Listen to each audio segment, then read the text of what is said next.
నమస్తే, నేను మీ మధు.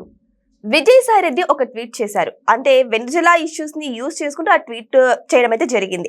అయితే విజయసాయి రెడ్డి చేసినటువంటి ఈ ట్వీట్ కి మిథున్ రెడ్డి ఈడీ విచారణకి ఏమైనా లింక్ ఉందా అని కొన్ని వార్తలు అయితే వైరల్ అవుతున్నాయి. మరి ఇందులో నిజం ఎంత ఉందనేది ఈ రోజు మనం తెలుసుకుందాం. ప్రస్తుతం మనతో పాటు ఉన్నారు సీనియర్ జర్నలిస్ట్ సిఎస్ రావు గారు. వారిని అడిగి మరిన్ని విషయాలను తెలుసుకుందాం. నమస్కారం సార్. నమస్తే సార్, ఇక్కడ చూస్తే విజయసాయి రెడ్డి ఒక ట్వీట్ చేశారు. ఈ ట్వీట్ కి ఈడీ విచారణ, అదే మిథున్ రెడ్డిని ఈడీ విచారిస్తుంది కదా సార్, దానికి దీనికి ఏదైనా సంబంధం ఉందంటారా? విజయసాయి రెడ్డి గారు మరి సమాచారం తెలుసు కాబట్టి ఆయన ట్వీట్ చేశారా, లేదంటే ఆయన ట్వీట్ చేసిన తర్వాత యాదృచ్ఛికంగా 23వ తారీఖు రమ్మని చెప్పి విచారణకి ఈడీ నోటీసులు ఇచ్చిందా మిథున్ రెడ్డికి అనేది ఒక చర్చ. కొన్ని యాదృచ్ఛికంగా జరుగుతుంటాయి, కొన్ని ఏమో తెలిసి జరుగుతుంటాయి. ఇక్కడ మనం యాదృచ్ఛికంగా జరిగిందా లేదంటే తెలిసి జరిగిందా అని చెప్పేసి మనం ఒక విశ్లేషణ చేసుకుంటే, విజయసాయి రెడ్డి గారికి నెట్వర్క్ చాలా బలంగా ఉంటుంది. ఢిల్లీ నుంచి ఆయనకి వ్యవసాయ క్షేత్రం దాకా, ఇప్పుడు ఆయన వ్యవసాయ క్షేత్రంలో ఉంటాడు కాబట్టి వ్యవసాయ క్షేత్రం దాకా ఖచ్చితంగా నెట్వర్క్ బలంగా ఉంటుంది ఆయన. అందుట్లో పిఎం ఆఫీస్లో ఒక చక్రం తిప్పినటువంటి మాజీ ఎంపీ ఆయన. సో కాబట్టి ఆయనకి తెలిసే ట్వీట్ చేసి ఉంటారని చెప్పి అనుకోవడానికి అవకాశం ఉంది. ఆయన చేసినటువంటి ట్వీట్ ఏంటి? ఎక్స్ ఖాతాలో వెనిజులా అధ్యక్షుడి తరహాలో కోటరీ పెట్టుకున్నటువంటి లీడర్లని ఎత్తుకుపోయే రోజు వస్తుంది అని చెప్పాడు. త్వరలోనే ఎత్తుకుపోయే రోజు వస్తుంది అన్నారు. ఆ కోటరీని నమ్ముకుంటే కోటరీని నమ్ముకుంటే ఆ కోటరీలో ఉండేటువంటి కోటరీని నమ్మినటువంటి లీడరు లేదంటే కోటరీని నమ్మినటువంటి వాళ్ళు ఏదో ఒక రోజు ఎత్తుకెళ్ళిపోతారు అని చెప్పేసి అన్నారు. అంటే ఆయన తీసుకెళ్ళి వెనిజులా అధ్యక్షుడు మదురో ఆయన పేరు, ఆయన తీసుకెళ్ళి ఎక్కడ పెట్టారు? న్యూయార్క్ జైల్లో పెట్టారు. ఆయన్ని తీసుకెళ్తారని కూడా ఎవరు ఎక్స్పెక్ట్ చేయలేరు. నైట్ వచ్చి తీసుకెళ్ళిపోయారు. కాబట్టి అలాంటి సిచ్యువేషన్ ఉంటుంది అని చెప్పి హింట్ ఇచ్చారు ఆయన.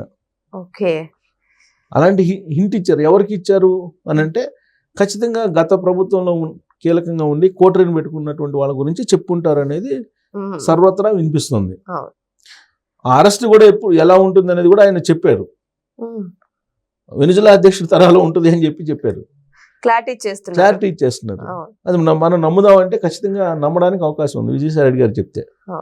ప్లస్ ఇంకోటి ఏంటంటే, ఆయన ట్వీట్ చేసిన 24 అవర్స్ కూడా పూర్తిగా కాకముందే ఈడీ నోటీసులు ఇచ్చింది మిథున్ రెడ్డి గారికి. మిథున్ రెడ్డి గారు హాజరవుతారు 23వ తారీఖున. ఆయన కనుక ఏమాత్రం సహకరించి మొత్తం ఏం జరిగింది చెప్పారనుకోండి, విజయసాయి రెడ్డి గారు చెప్పినటువంటి ట్వీట్ నిజమయ్యే అవకాశం ఉంది. మరి చెప్తారా మిథున్ రెడ్డి గారు అని అంటే, రీసెంట్గా జరిగినటువంటి పరిణామాలు కొన్ని ఉన్నాయి. రాజకీయంగా with in the YSR Congress party ఇప్పుడు ఉన్నటువంటి 11 మంది ఎమ్మెల్యేలు కానీ లేదంటే 4 ఎంపీలు కానీ, వీళ్ళు కొంతమంది బీజేపీతో టచ్లో ఉన్నారు, మరి కొంతమంది జనసేనతో టచ్లో ఉన్నారు, ఇంకొంతమంది టీడీపీతో టచ్లో ఉన్నారు అనేది చాలా కాలంగా వినిపిస్తున్నటువంటి ఒక న్యూస్. అందుకే ప్రతిసారి బై ఎలక్షన్ అని చెప్పి అంటూ ఉంటారు, న్యూస్ వస్తూ ఉంటుంది. దానికి తగ్గట్టు డిప్యూటీ స్పీకరు రఘురామకృష్ణరాజు గారు నిన్న కూడా మాట్లాడారు. స్పీకర్ గారు అయితే ముందే చెప్పారు, అసలు అసెంబ్లీకి హాజరు కానిటువంటి వాళ్ళకి డిఎల్ ఎందుకు ఇవ్వాలి, శాలరీ ఎందుకు ఇవ్వాలి, పని చేస్తే కదా శాలరీ వచ్చేది, పని చేయనటువంటి వాళ్ళకి శాలరీ ఇచ్చేది ఏంది అని చెప్పేసి అడుగుతున్నారు. ఆ మేరకు ఎథిక్స్ కమిటీకి పంపించారు. ఎథిక్స్ కమిటీ నివేదిక కూడా ఇచ్చింది. మరి ఆ నివేదికని బేస్ చేసుకొని వీళ్ళ శాలరీస్ కట్ చేస్తారా లేదంటే అనర్హత వేటు వేస్తారా అనేది ఒకటి. వరుసగా 3 సమావేశాలకి హాజరు కాబోతే 6 నెలలు ఏదో టైం ఉంటుంది, 60 రోజులు 6 నెలల టైం ఏదో ఉంది వాళ్ళ నామ్స్ ప్రకారం, మార్గదర్శకాల ప్రకారం. ఇప్పుడు అవి వైలేట్ చేస్తే అనర్హత వేటు వేసేయడానికి అవకాశం ఉందని చెప్పి ఇంకొక క్లాస్ చెప్తున్నారు స్పీకర్ గారు. ఎప్పటికప్పుడు చెప్తున్నారు, మీరు రండి అసెంబ్లీకి రండి అని చెప్పి పిలుస్తున్నారు. ఆయన ఒక స్పీకర్గా, ఆయన హౌస్ హెడ్గా ఖచ్చితంగా ఎమ్మెల్యేలందరూ రమ్మని చెప్తారు. మీరు రాకపోతే ప్రజలు మేమెందుకు వాళ్ళకి జీతాలు ఇవ్వాలని చెప్పి అనుకుంటారు. మీరేమో ప్రజలు ఇచ్చినటువంటి ఎమ్మెల్యే పద్ధతి ప్రోటోకాల్ని, శాలరీస్ని అన్ని తీసుకొని ఎంజాయ్ చేస్తున్నారు.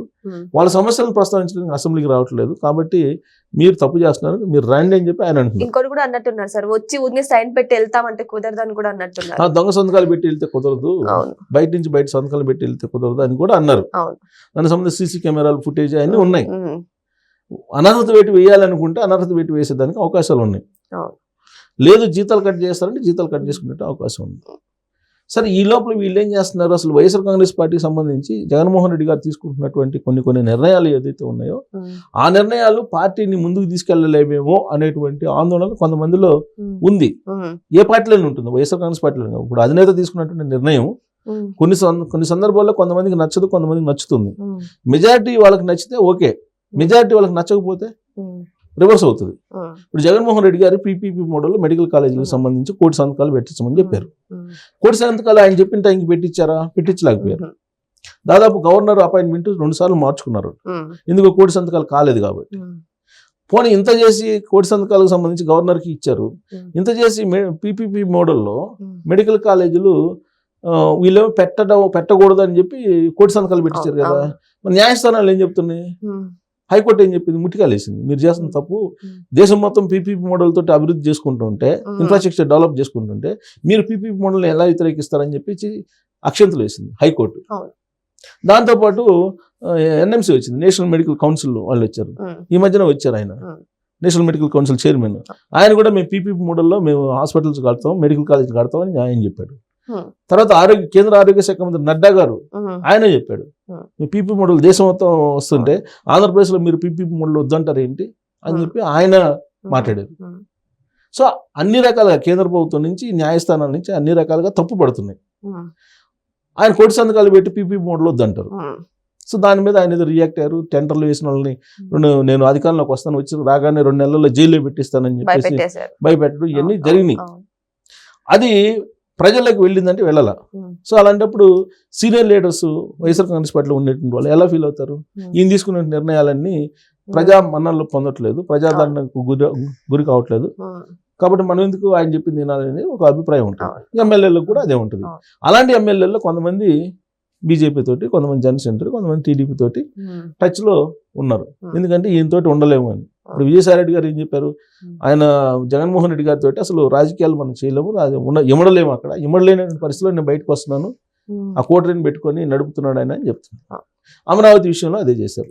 రీసెంట్గా అమరావతి విషయంలో ఏం చెప్పారు, అమరావతి విషయంలో నా అమరావతి నేను యాక్సెప్ట్ చేయట్లేదు, గుంటూరు విజయవాడ మధ్యలో ఉండాలి, ఇదేమో 40 కిలోమీటర్ల దూరంలో ఉంది, ఇది నది ఒడ్డున ఉంది, ఇవన్నీ మాట్లాడారు. ఇవన్నీ మాట్లాడితే ఆయన మాట్లాడిన మాటలకి రాజకీయంగా నష్టం జరుగుతుందని చెప్పి మళ్ళీ దాని డ్యామేజ్ పూర్తి చేసుకునే కార్యక్రమం మొదలుపెట్టారు. మరి ఇది మాట్లాడినప్పుడు వాళ్ళకి యాక్సెప్టెన్స్ ఉందా ఆ పార్టీలో? మరి అలాంటి పార్టీలో ఎలా ఉండాలి అనేది కొంతమంది ఆలోచిస్తారు సహజంగానే. తర్వాత అంతకుముందు ఆయన ఒక పిలుపిచ్చాడు, ఆయన రాష్ట్రపతి పాలన పెట్టాలి రాష్ట్రంలోని. ఎప్పుడు చంద్రబాబు నాయుడు గారు ప్రమాణ స్వీకారం కూడా జైలు అప్పటికి రేపు ఎల్లుండి చేస్తాడని ఇంకా ఢిల్లీ వెళ్ళి ధర్నాలు చేశారు రాష్ట్రపతి పాలన పెట్టాలని. అక్కడ పోయి జంతర్ మంతర్ దగ్గర ధర్నాకి రండి అని చెప్పి అందరిని పిలిచాడు. పిలిస్తే ఆడికి పోయారు. పోతే ఢిల్లీలో వాళ్ళే అసలు ప్రమాణ స్వీకారం చేశారు. కూటమి ప్రభుత్వం 164 మంది ఎమ్మెల్యేలతో ఏర్పడింది, ప్రమాణ స్వీకారం కూడా చేయకుండా రాష్ట్రపతి పాలన పెట్టాలంటాడు ఏంటి అని చెప్పేసి ఢిల్లీ నుంచి గల్లీ దాకా ఆయన్ని విమర్శించారు.